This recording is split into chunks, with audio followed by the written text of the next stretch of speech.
Olá, bem-vindos ao Vamos Malhar o Trigo, que hoje traz uma mensagem a respeito da Torre de Babel. Ouve Israel, o Senhor nosso Deus é o único Senhor.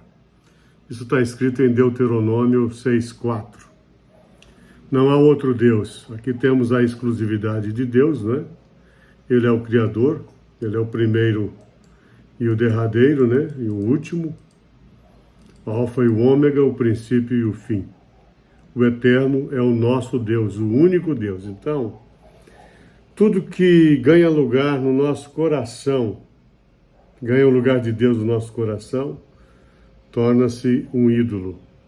E não existe maior abominação diante de Deus do que o homem ou a mulher se prostrarem diante de um outro Deus que não seja esse Deus maravilhoso do Velho e do Novo Testamento.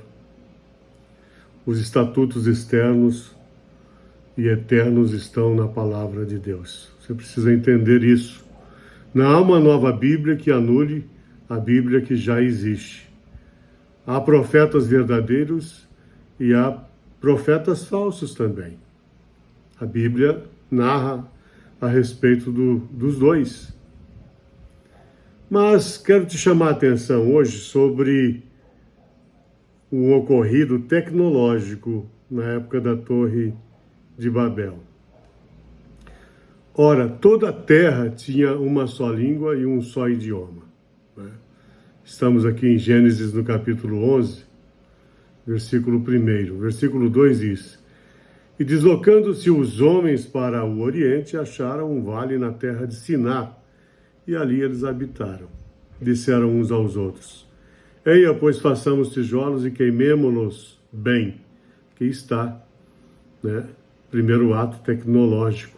Os tijolos lhes serviram de pedras e o betume de argamassa. Então, disseram mais: Eia, edifiquemos para nós uma cidade e uma torre, cujo cume toque no céu, e façamo-nos um nome, para que não sejamos espalhados sobre a face da terra.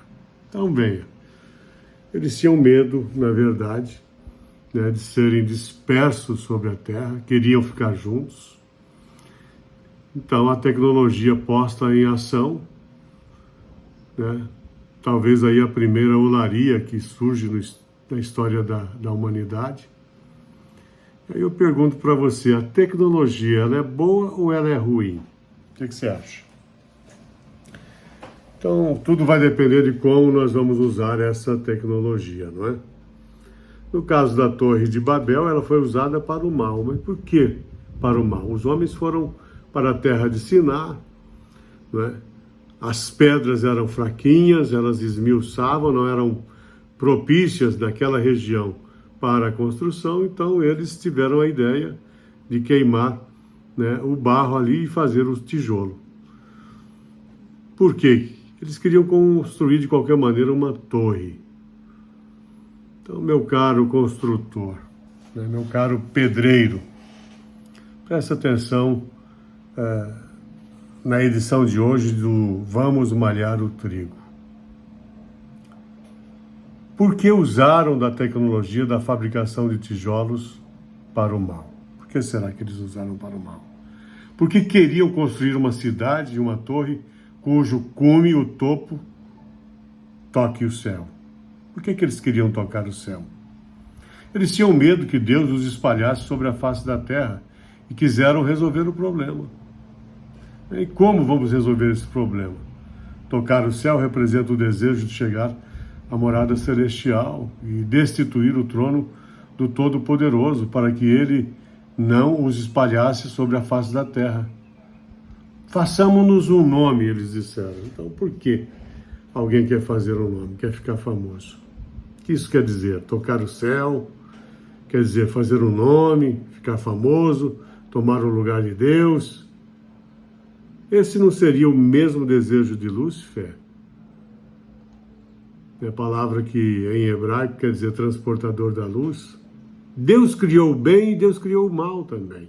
Você tem que entender isso, está na própria palavra. Então, o que esses humanos pensavam que eram?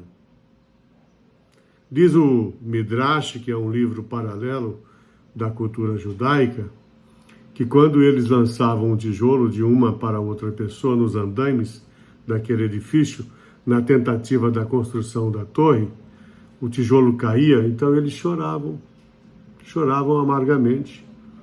E quando um deles caía daquele andaime e morria, eles não choravam. Que tipo de espírito estava dentro daqueles construtores da Torre de Babel, que valorizava mais o objeto tijolo do que o ser humano? O que isso tem a nos dizer a respeito dos dias de hoje?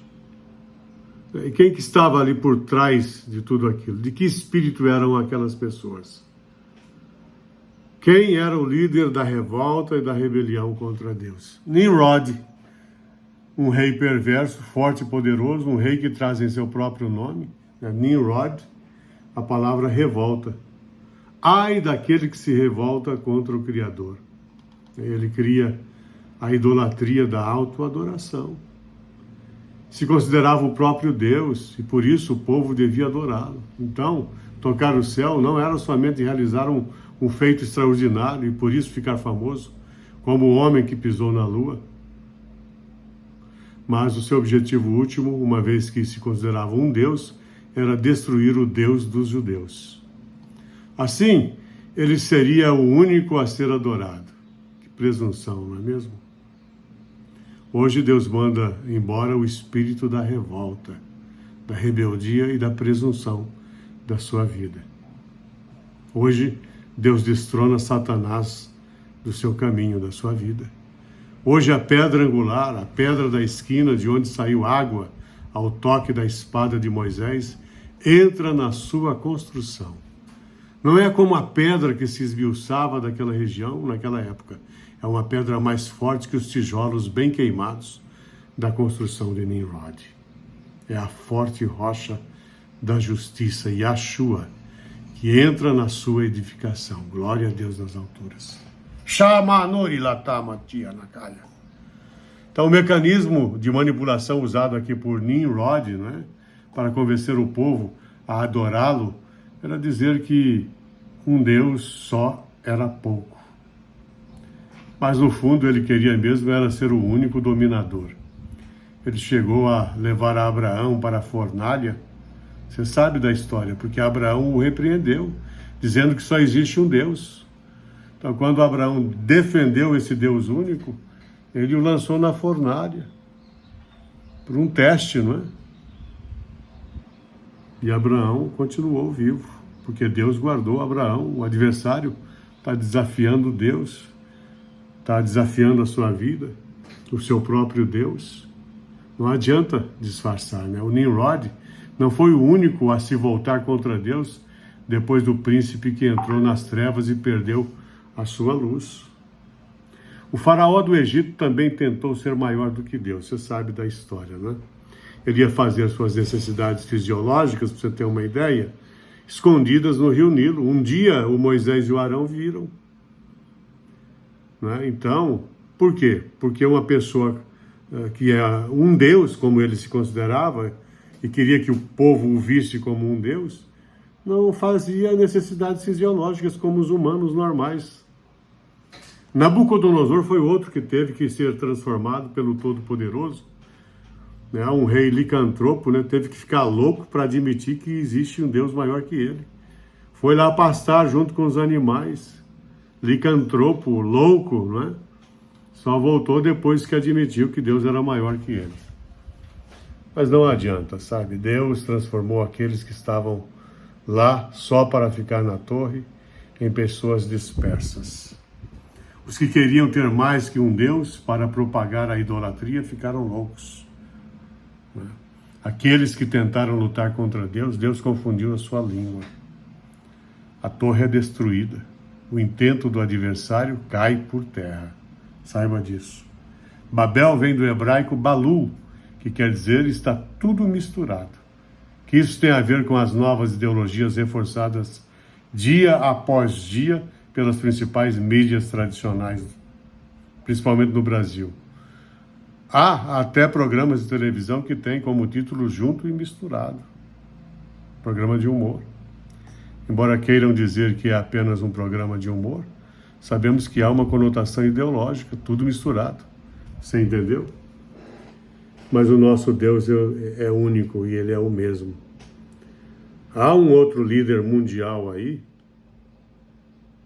né, do norte, na Coreia do Norte, que também quer que o seu povo o trate como Deus, que diz que não faz necessidades fisiológicas, seguindo o mesmo modelo lá do Nabucodonosor, né?